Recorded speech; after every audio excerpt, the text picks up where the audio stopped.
नमस्ते दोस्तों, आज हम बात करेंगे घर की सावी बहू के पास सत्य घटना। रेवती जैसी बहू पाकर मनोरमा जी निहाल हो गई थी। रूप गुण व्यवहार में अव्वल रेवती ने सहर्ष घर की बागडोर थाम ली थी, लेकिन उसे अपनी अलमारी की चाबी का गुच्छा देते हुए आखिरी क्यों मनोरमा जी का दिल दहल उठा था और दिल में तरह तरह के विचार उठने लगते थे। मनोरमा जी अलसाई सी उठी, एक जोरदार अंगड़ाई ली। हालांकि उठने में काफी देर हो गई थी, जबकि वे भरपूर नींद सोई थी।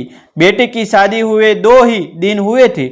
महीनों से वे तैयारी में लगी थी और अभी भी घर अस्त व्यस्त सा ही था। सोचा उठकर चाय बना ले। बहू को अपने हाथों से चाय पिलाने की इच्छा से जैसे उनके अंदर सुस्ती आ गई। वे किचन की ओर बढ़ी ही थी कि ट्रे में चाय के कप को सुझाए बहू आती देखी। साथ में प्लेट में बिस्किट भी रखे थे। चलिए मम्मी, साथ बैठकर चाय पीते हैं। कितनी थकी थकी सी लग रही है। पल भर को तो मनोरमा जी आवक रह गए। उन्हें उम्मीद नहीं थी कि शादी के 2 दिन बाद बहू स्वयं रसोई में जाकर चाय बना लेगी और उन्हें साधिकार पीने को भी कहेगी। चाय पीते पीते उन्हें याद आया कि आज तो बहू पग फेरे के लिए मायके जाएगी। बेटा, कितने बजे आएंगे तुम्हारे भाई तुम्हें लेने?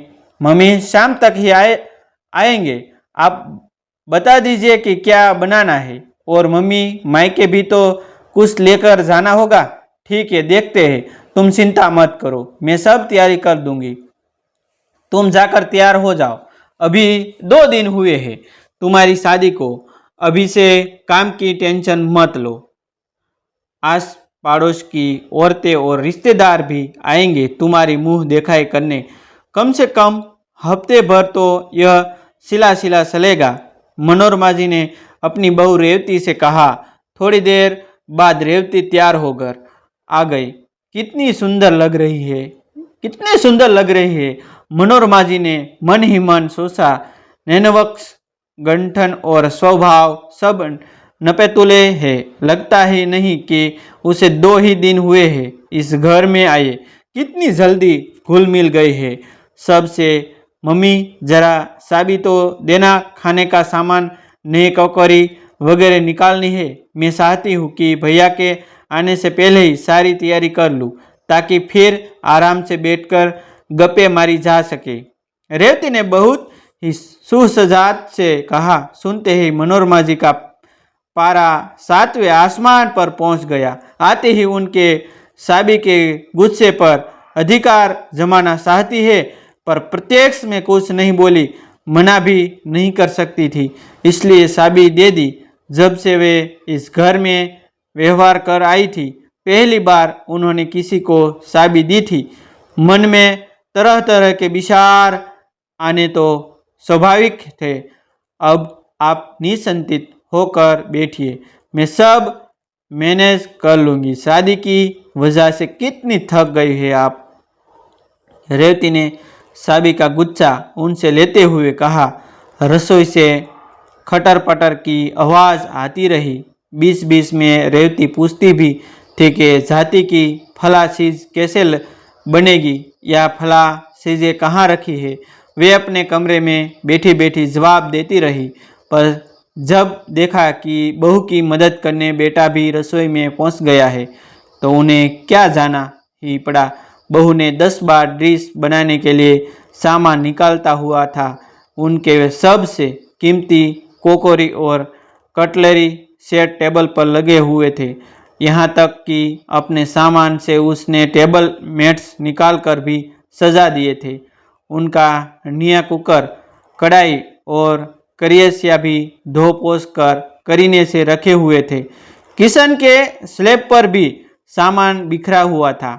इतना फैलाव देखकर उन्होंने पल भर को ढूंढने तो हुए, पर रेवती के चेहरे पर शायद खुशी और जोश को देखते कर वो कुछ बोली नहीं।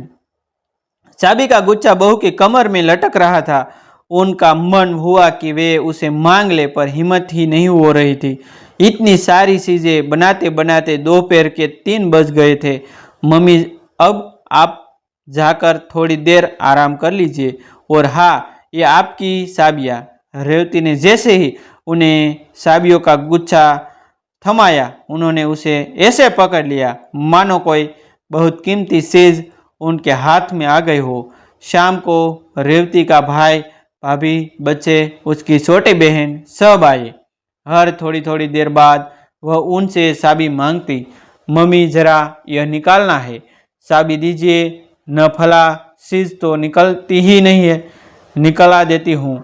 मेरी ससुराल में भैया पहली बार आए हैं, उन पर अच्छा इम्प्रेशन पाड़ना चाहिए। वे चाबी का गुच्छा अवश्य उसे देती, पर जब तक उन्हें वापस नहीं मिल जाता, उनका सारा ध्यान उसी पर अटका रहता था। सेवा सत्कार में शाम हो चली थी। रेवती अपने भैया के साथ मायके के लिए प्रस्थान कर गई। अगले दिन उनका बेटा नीरज रेवती को उसके मायके से ले आया। वह उनसे गले लगकर ऐसे मिली मानो उनसे पल भर की जुदाई बर्दाश्त न हो। मनोरमा जी को रेवती का उन पर इस तरह स्नेह उड़लना बहुत अच्छा लग रहा था, पर भीतर से उन्हें यह बात भी तंग कर रही थी कि वही कहीं रेवती उनके चाबी के गुच्छे पर अधिकार कर न उनकी सत्ता को ही चुनौती न दे।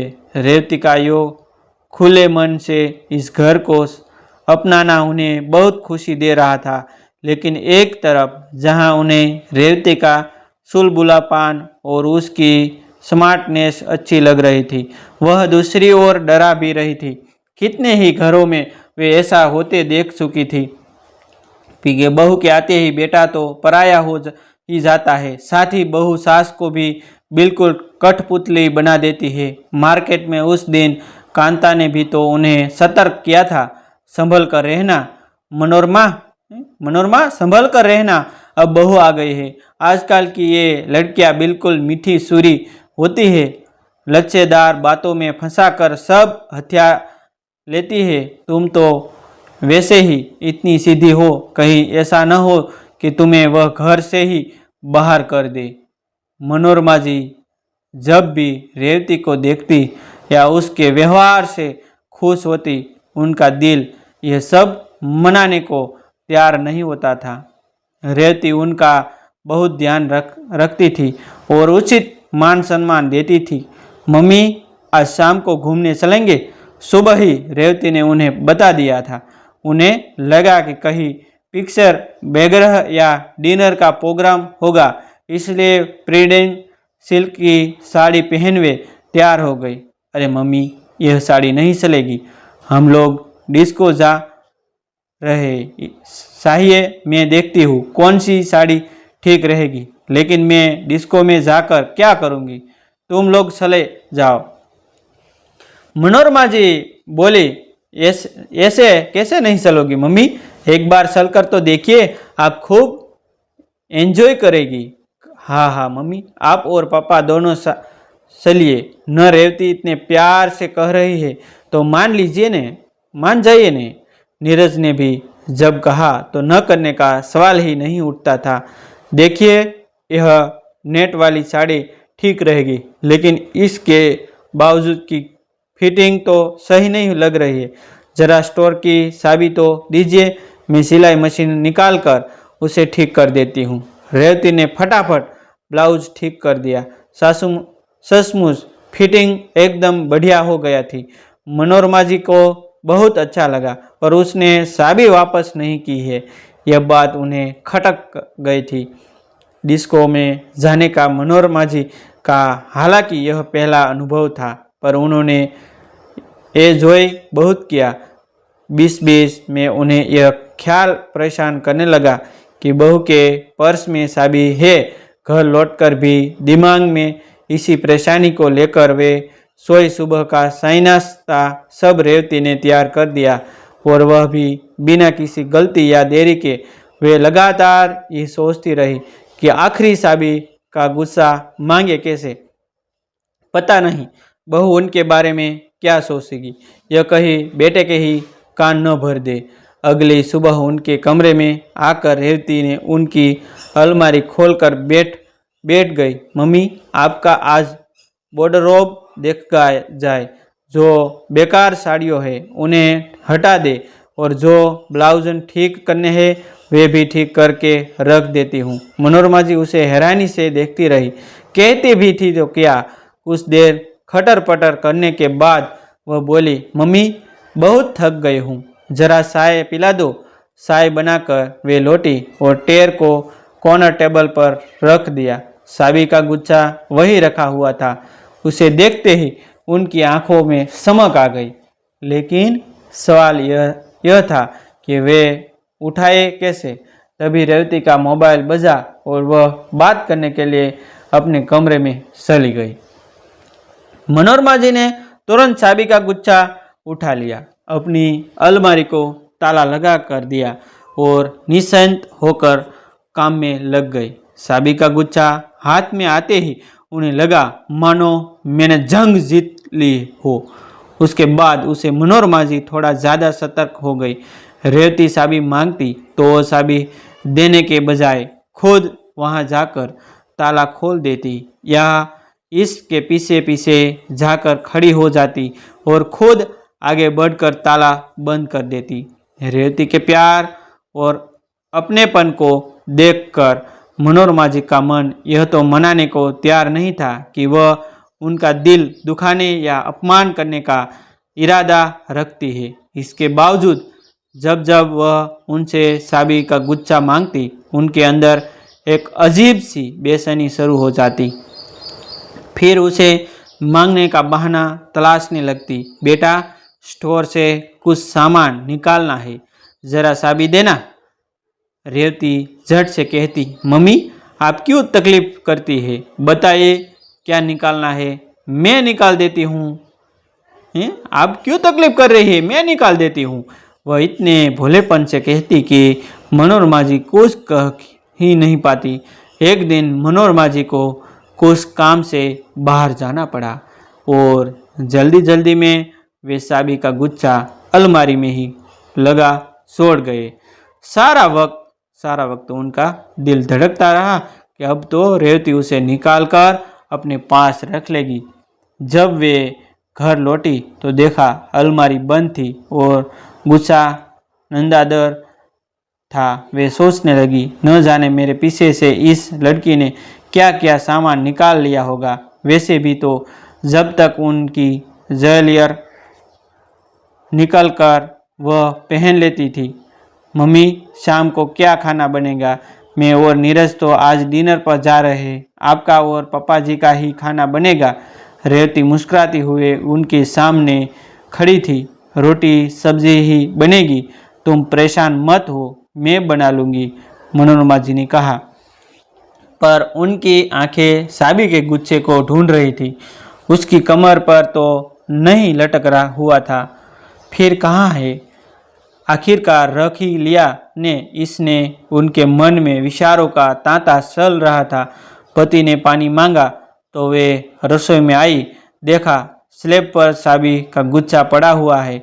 जैसे ही उन्होंने अलमारी खोली तो उसे देखकर वे दंग रह गए। अलमारी पूरी तरह व्यवस्थित थी। 5-6 मॉडर्न ड्रेस, 4 लेटेस्ट डिजाइन की साड़ियाँ एवं स्वरों और जोरदौजी वर्क के 3 सूट करीने से हैंगर पर टंगे हुए थे। उनके गहने के डब्बे लॉकर में एक लाइन में रखे हुए थे। अलमारी में परफ्यूम और डिओ एवं कॉस्मेटिक्स की नई रेंज भी रखी हुई थी। सबसे नीचे की दर्ज खोली तो देखा 2 जोड़ी नई चंपलें रखी है।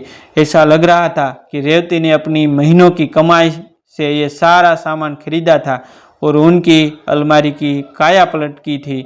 मनोरमा जी वहीं बैठकर कोट रोने लगी। सब लोग घबराकर उनके पास दौड़े आए। वे रोने जा रही थी पर किसी को बता नहीं सकती थी और रेवती उनसे ही ऐसे चिपक गई मानो उसके ही कोई भूल हो गई हो। वह समझ ही नहीं पा रही थी कि अलमारी ठीक करके उसके ऐसे कौन सी भूल हो गई कि मम्मी रोए जा रही है, मैं बता नहीं सकती। मनोरमा जी लगातार यही कह रही थी और उनका साबी का गुस्सा एक कोने में पड़ा था। और ऐसी है दोस्तों कहानी, और ऐसी न्यू जीवन उपयोगी वीडियो देखने के लिए हमारा चैनल आप सब्सक्राइब कर लीजिए, जो आपको जीवन में कुछ नया करने के लिए हमारा चैनल आपको अवश्य प्रेरित करता रहेगा। थैंक यू दोस्तों, मिलते हैं एक न्यू वीडियो के साथ, एक न्यू स्टोरी के साथ। तब तक बनिए रहिए हमारे चैनल के साथ, क्योंकि हमारे चैनल में न्यू वीडियो आते हैं।